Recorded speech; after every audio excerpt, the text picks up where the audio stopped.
Unity writing project. There are 6 steps of making a project in Unity. First, you have to import the model that you want to use for your project. It either is 3D or 2D based on what you want your project to be. Next, you have to work on the environment or import some environment so you have a very real environment, because environment is very important. The next step is also very important.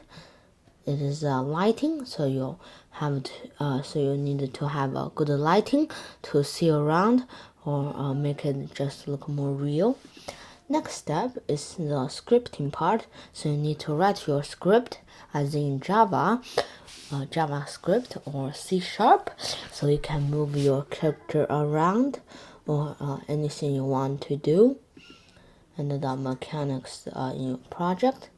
The last step of making a project in Unity is to add sounds.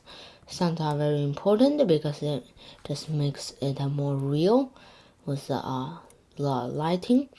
You have to edit your script to do this, and also have good sounds. So that's the 6th step of making a project in Unity.